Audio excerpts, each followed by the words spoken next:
বাংলাদেশ প্রসঙ্গে আসবে এবার। জঙ্গি মুক্ত বাংলাদেশ গঠনের লক্ষ্যে এই মুহূর্তে লকডাউন কর্মসূচি ঘোষণা করা হয়েছে।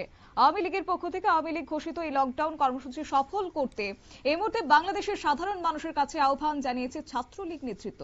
সংগঠনের সভাপতি সাদ্দাম হোসেন এবং সাধারণ সম্পাদক শেখ ওয়ালি আসিফ ইনান জানিয়েছেন যে আগামীকাল ইউনূসের বিরুদ্ধে গর্জে উঠবেন বাংলাদেশের সাধারণ মানুষ।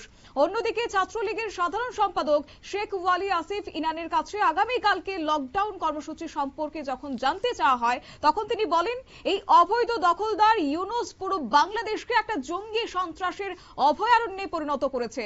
তাদের হাত থেকে বাংলাদেশের মানুষ মুক্তি চায়, আর এই জন্যই বঙ্গবন্ধু কন্যা শেখ হাসিনা এই লকডাউন কর্মসূচি ঘোষণা করেছেন। কি বললেন এই প্রসঙ্গে সংগঠনের সাধারণ সম্পাদক শেখ ওয়ালি আসিফ ইনান?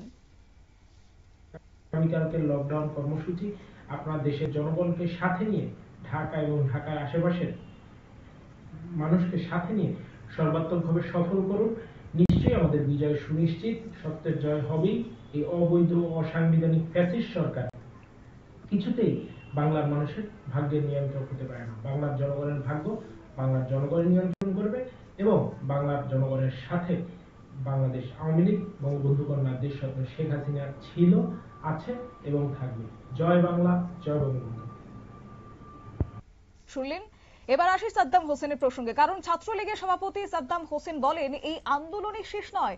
যতক্ষণ না পর্যন্ত এই সন্ত্রাসের গডফাদার অবৈধ ইউনূসকে সরানো যাবে ততদিন পর্যন্ত বাংলাদেশের ছাত্র সমাজ এবং মুক্তিকামী জনতাকে সাথে নিয়ে আন্দোলন চালিয়ে যাবে।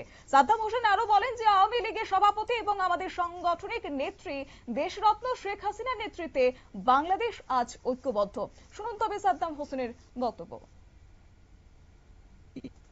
কিংবা এই মশাল মিছিলেই শেষ নয়, আন্দোলন সংগ্রামকে আমরা এমন পর্যায়ে নিয়ে যাব লকডাউন থেকে শাটডাউন হয়ে এই গভর্নমেন্টের চ্যাপ্টার, এই ইল্লিগাল গভর্নমেন্টের চ্যাপ্টার আমরা ক্লোজ করব এবং বাংলাদেশের জনগণের মালিকানা জনগণের কাছে আমরা বুঝে দেব। আপনারা সবাই ভালো থাকবেন, সুস্থ থাকবেন এবং আমাদের এই লড়াই সংগ্রামকে সাফল্যমণ্ডিত করবেন। জয় বাংলা, জয় বাংলা।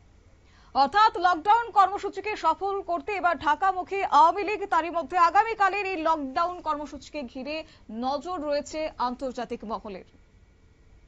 নিয়ে নিচ্ছি ছোট্ট একটি বিজ্ঞাপন বিরতির সঙ্গে থাকুন।